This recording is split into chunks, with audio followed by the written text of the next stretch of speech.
I feel bad for the brown people who thought they were better than black people, who are now facing deportation. I feel bad for the white women who didn't realize they were the real DEI hires and were gonna lose their job. I feel bad for Columbia and Emory and Johns Hopkins losing $300, $400, and $800 million, but HBCUs ain't never had that kind of money. I feel bad for the Tesla dealerships that gotta close because they lost $900 billion since December because they forgot it ain't electricity, it's people that power this nation. I feel bad for them.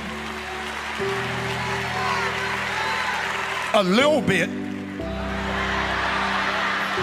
until I remember the words of that black sister with cornrows.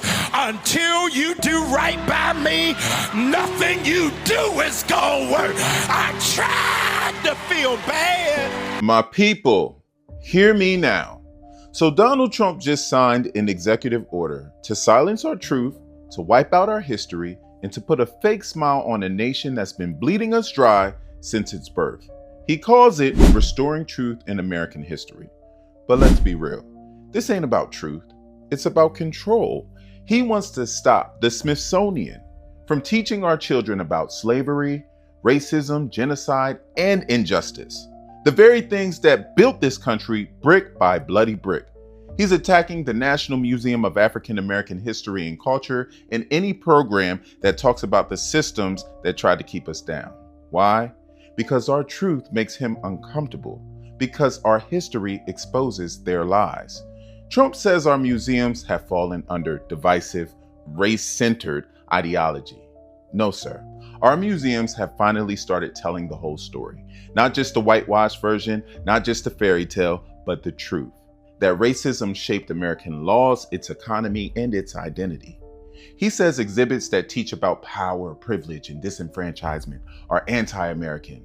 But what's more anti-American than hiding the truth? Let's not forget, they told us that slavery was a necessary evil. They told us that we were 3/5 of a man. They erased black towns from maps. They built statues to the very people who fought to keep us in chains. And now they want to make it illegal for the Smithsonian, our institution, to even say race exists as a social construct. They don't want us to learn the truth because truth brings power, and power in the hands of people terrifies them. Trump's order even targets hard work and individualism, claiming that we labeled those things as white culture. That's a lie. What we've said is that those values were used to judge and punish black folks, while white systems handed out privilege without effort. That's the kind of twisted narrative they spread to silence us. This ain't new. Every time we gain ground, they move to the finish line. Every time we lift our voices, they try to shut us up. But we are not going back, as Kamala says. We are the truth they fear. We are the mirror they avoid. We are the proof that this country has never been perfect, but that our fight for justice is what makes it worth saving. So what do? We stand up. We speak out. We protect our stories. We teach our kids what the museum can't. We support our black historians, our artists, our storytellers. We call out every lie, every law, every order meant to erase us. Because if they take our history, they take our power. And if we lose that, we lose everything. But as long as we breathe, our truth lives on. They want to rewrite the story, but baby, we are the story. Let the world know.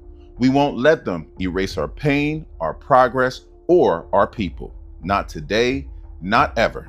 So rise up, speak truth, stay woke. We got work to do. White poverty in America was designed to be a temporary system because social mobility was and still is exclusively reserved to white people on the premise of Anglo-Saxonism, under the guise of economic opportunism, and under the condition of minimal effort. Black poverty in America was designed to be a permanent system because chattel slavery was designed to be a permanent system, which is why it was written into our Constitution, and it was upheld for about a century. And there was a 4-year civil war fought to try to keep upholding it because it was considered necessary for the U.S. economy. And slavery was never abolished. It's still very much so legal in the prison system, which is why the incarceration rates for Black people are extremely disproportionate, despite us being the minority.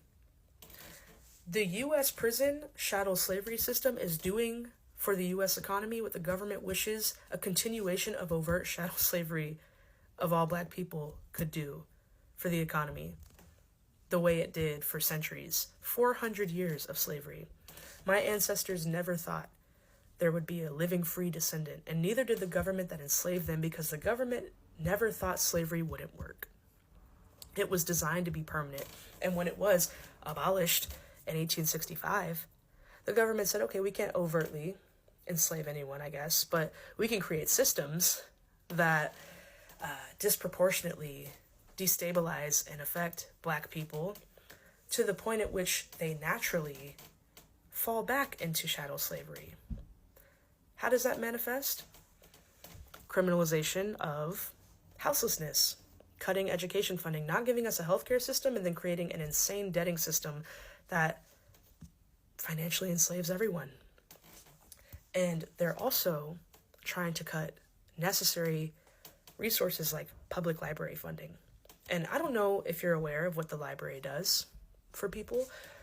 The library is a means to social mobility, and it has been desensationalized as this boring and unhelpful place, but it provides job training, educational resources, prison services, food, all for free, and even more for free.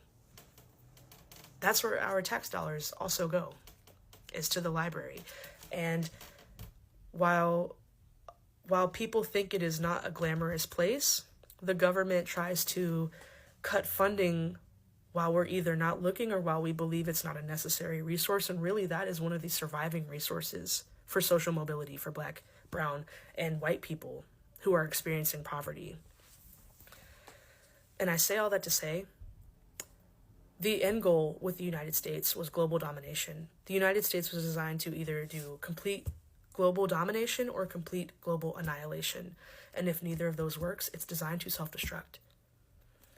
A step before self-destruction is an attempt to reinstate chattel slavery.